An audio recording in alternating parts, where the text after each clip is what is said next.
If you'd like to learn how to use ApplyImpulse to make one part or a player repel other parts, keep watching and I'll show you exactly how to do it. Welcome to Roblox Snippets. Alright, in order to create the example at the beginning of the video, we need to make a few things first and then we will code them. So we'll begin by creating some walls. So in a blank project, come up to the Home tab and click on Part and find that part in here, and we can rename it to be Wall. And then come down the bottom here, you can change its material if you wish. I will choose perhaps rock, just to give it a bit of a wall appearance. And then down below that, we will change its size, and we'll make this 150 x by, I think it was, let's say, 20 by 2. Whoops. Okay, change that 150 by 20 by 2. There we go. And I'll move this up above the base plate here. So it's just sitting on top. And we'll move that back a little bit like so. So we're making a bit of an arena type thing here that we can bounce the walls off. I'll just turn that off so I can get this straight on the base plate there. And now we'll duplicate this. So you can right click on this and come up to duplicate, and we'll move it say 150 away or back towards us. That way they will match up. So let's move here, say 150 studs, and we'll come up above it and grab the blue handle and move it backwards. There we go, and we should end up with something like this. And then you can, while you've got one highlighted, click down on Command or Control to select both of them and right click and duplicate. And then if you simply hit Command or Control R to rotate, then you'll get a square like this. So once you've done that, highlight all of them.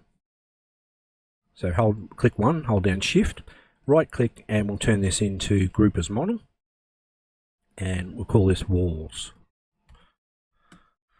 Now one thing I didn't do in there, if you highlight all the parts again, is come down and make sure they're anchored. That way it won't fall down.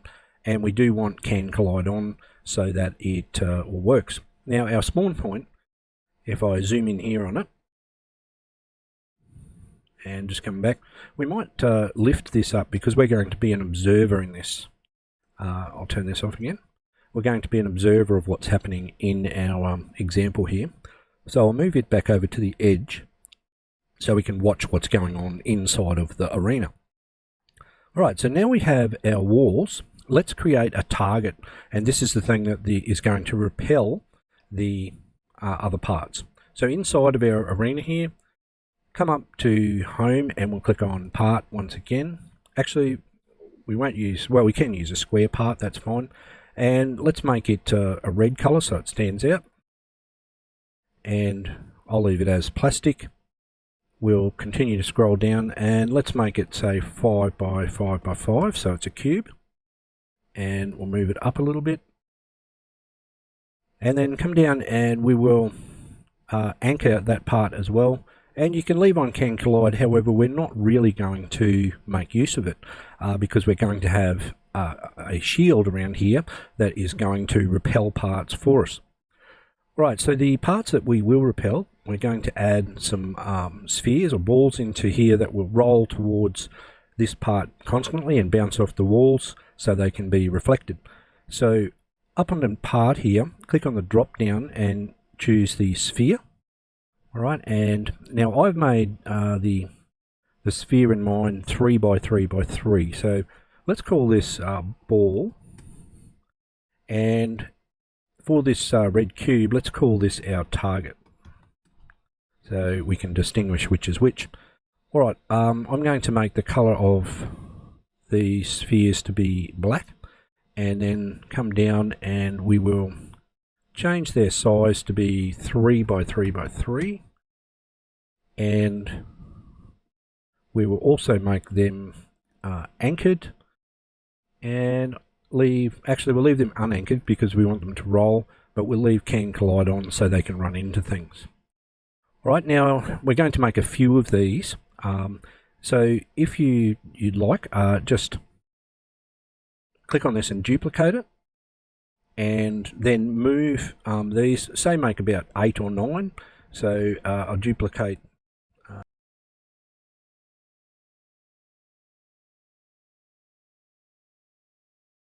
okay, I've made 8, and we will group these all together so that they're under one model as well. So click on one of the balls and then highlight all of them. Now I can't include target here, so I'll just hold down Control or Shift so they're all selected, right click and group as model, and we'll call this all the balls, and we are good to go. Okay, now that we have everything ready to go, the first thing we'll concentrate on is making the spheres or the balls here roll around inside this arena by themselves. And we'll do that by coming down to Server Script Service, left click on it, click on the plus and add a script. And we'll call this our Move Balls script. And we can jump in here. I'll just make this a bit bigger. And we'll get rid of our hello world. Now we're going to do this with a function. So we'll create a function up the top here. So local function, move balls, and we'll do all of our work inside of here. So the first thing that we'll need to do is get a hold of the model that holds all of the spheres inside here, and so that we can do things with them. So local all balls equals workspace dot all balls, and we will get children, which will return a table with each of these instances inside of it. The other thing that we need to get a hold of is our target here, because this is going to be something that we're going to make them move towards once they're sort of rolling around. So local target will equal workspace.target, as we named it down here. That's our target part, and we'll drop down. Now we'll create a for loop that will loop through each of the balls inside of this table here, and then we can apply some force to each of them. So for, and then a space and underscore. So when you do that, that means for however many there are inside there, in case you add or take away objects out of here. And then a comma, and we'll say each ball in pairs through the table of all balls do. All right, so we're going to be looping through and applying whatever code is inside this loop to each ball as it goes through the table. So we're going to get the C frame of each ball for a start. So each ball.cframe, and we're going to set that equal to, we're going to make it, when you have C frame, it is a position and a rotation. That's what a C frame is. And we're going to rotate each ball so that it is facing towards this target. Right, so we do that by saying C frame dot look at, and if you look at the helper text, it says, well, what do you want to look at? Or so the first part at, all right, refers to the instance that you want to rotate. And the second part is the thing that you want to look at, which will be the target. So we put those positions in. So each ball dot position, and then a comma, and target dot position. All right, and I'll just get rid of those. So it should look like that. Once we've done that, we now want the direction. All right, so once we've rotated these, each ball around, so that we'll get the direction and set a force for it to move forward. So local target direction will equal each ball dot cframe dot look vector multiplied by, and through experimentation I've put in here 200, although you may want to change that for your own needs. And now once we have this information here with this direction, we can apply a force in this direction. And we do that by saying each ball and then apply impulse. And inside here, we'll add target direction. So this will do, at the moment, we're not running this function just yet. So what we'll do is take a copy of the function name and put it down below the function itself, like so. But this will only run it once, so we want it to run over and over again. So below this for loop here, where the end is, just drop down a line and add a task.wait of 5 seconds. And then we're going to call the function again. So we'll make it call, let's get rid of that. We'll make the function, so this one here calls it once. It runs all of the code, waits for 5 seconds, and then the function will continue to call itself over and over again. All right, so with that, we've got enough information here for us to give it a test. So come up and click on File and Save, and let's play. All right, so I'm in the game, and if I look down here, you'll see all of the balls are constantly being rotated towards the target part and then having some force applied to them so that they will move towards it. All right, so even if they collide and roll away, they will then, the function will run again, collect all of the balls, rotate them and make them move back towards the target. So if yours looks something like that, everything is all good and we're ready to move on. So you can stop the game. I'll just roll back here a little bit and stop. Alright, so if everything's working well for you there, we're now ready to work on the target part where we will make the target repel each ball when it gets close enough to the target. Okay, so we're ready to code our target to repel these balls. So come over to the target part in Explorer and we'll click on the plus, add a script, and we'll change the name to Repel Parts Script. And we can get rid of our hello world in here, and I'll just make that a bit bigger. Alright, just before we get into the script, however, we're going to create an attribute for each of the balls inside of our model here. Now, its purpose will be to tell the script whether it has been changed or affected by this part. Now, if we don't do that through experiment and testing, what happens is the ball gets close and then it gets repelled and then it just jiggers back and forward and doesn't really do what it's supposed to do. So to add that attribute, come over into Explorer and expand our model and select the first ball and then hold down Shift and click on the last one so they're all highlighted like this. Then down in Properties, scroll right down to the very bottom of Properties and you'll find this section Attributes. Click on the plus next to it and this window should appear. And we're going to add changed inside of here. So all lowercase, just changed, and change the type to be Boolean. And click on Save. And you should see down the bottom here now, an attribute has been added with a checkbox. So if it's unchecked, it's false. And when it's checked, it becomes true. And we just want to leave it off at the moment. Okay, so unchecked. So once you've done that, we can come back to our script and we're ready to add some variables. So initially we'll create a function. So local function, and we'll call this repel parts.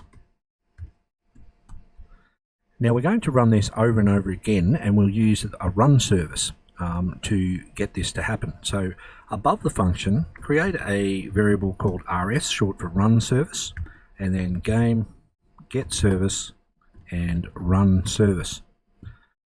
Then below the function, all right, which will be at the bottom of the script, type rs and then a dot and then stepped. Now if you look at the helper text, it says fires every frame.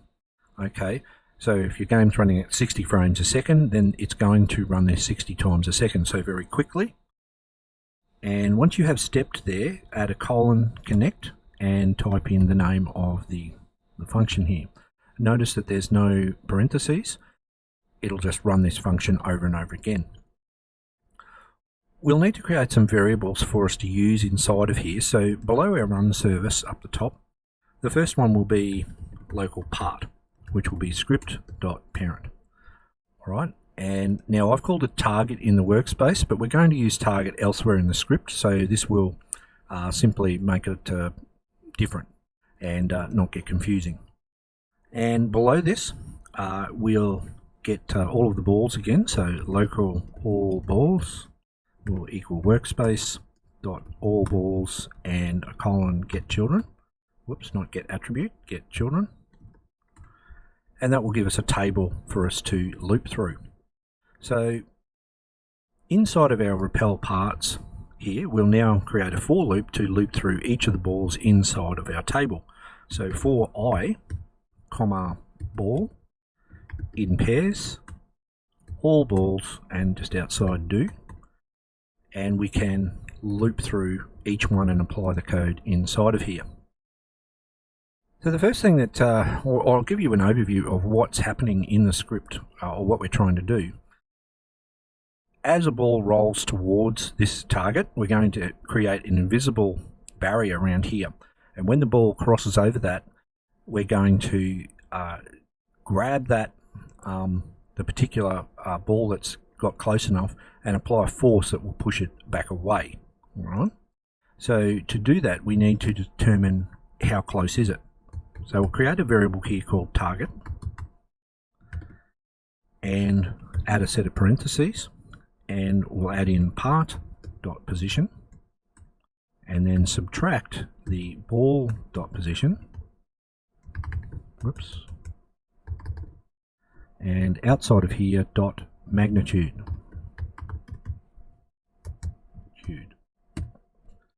Get rid of that there. Alright, so it should look like this. What it does is subtracts these two vector3 positions from one another, and then the magnitude basically turns this into a single figure or number that we can use in a conditional statement to tell how close it is. So the conditional statement will be target. If the target is less than or equal to 10, and so this is in studs and you can change this later, and now we'll use the attribute. So we're going to say, we want to check if it's false, so we'll say not ball, and then we'll say get attribute and changed, so make sure that's spelled correctly. And outside of here we say then. So not ball here, this means we want it to be false. And if that is the case, then we can apply the code inside of here to make it happen. And the first thing we want to do is set that attribute to be true. So ball, this time set attribute instead of get attribute, and changed.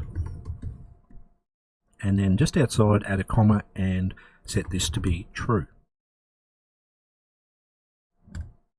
So now that we know that we have a target to work with, we're going to add some force or create some force based on how fast the ball is coming at us.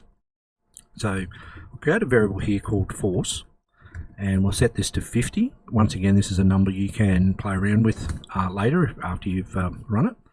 And now we want to see, well, how fast is the ball traveling towards us? Now, if it's already moving towards us quite quickly, we don't need to do anything. But if it's moving quite slowly, then we want to increase the force.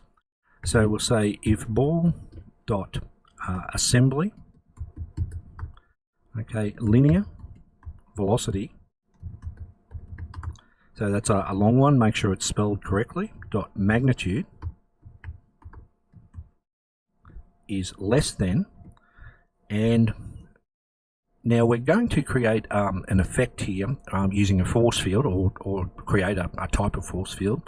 So up the top here, I'd like you to create a variable called effect distance, and we'll set this to be 10, I think is about what I tested it to be, and add that into our conditional statement. So what this is going to do, the linear velocity is like a vector 3, and once again we use magnitude to convert it into a single number, so that if it's the ball is moving very slowly, so if it's less than 10, then we're going to increased force before we apply it on the ball below. So hopefully that makes sense, and we'll do that by saying force plus equals 150. So we'll add some force onto it. So now we've got enough power to get it moving, either a little bit to move it away slowly or a lot if it's moving very slowly. Now we're going to get the direction that the ball is coming from. So if it's, it could be coming from north, west, east, south, whatever. We want to get that direction and then reverse it. So we'll do that in this line, which will be direction. So local direction will equal, and a set of brackets, ball dot assembly linear velocity, and to reverse something we can multiply it by -1. Alright, so that will make it reverse itself, and then we'll multiply this by the force that we created. So now we've got enough information here to apply the force. So ball apply impulse, and we simply add in the direction because we've already done all the work here with the force, etc. So we can just apply it to the ball and it will send it flying. Now we'll need to add an else if statement in here. So directly after this, type in else if the target is greater than 10. So in other words, it's not close enough to us, then we want to set this attribute back to false. So what you can do is copy this line here, if you like, and put it there, and simply change true over to false, and we're good to go. Now we'll give this a run and test it, but then I'll show you how to set up the force field that we will be working with. So come up to File and Save, and we'll turn on our output window down the bottom to see if we get any errors, and let's play.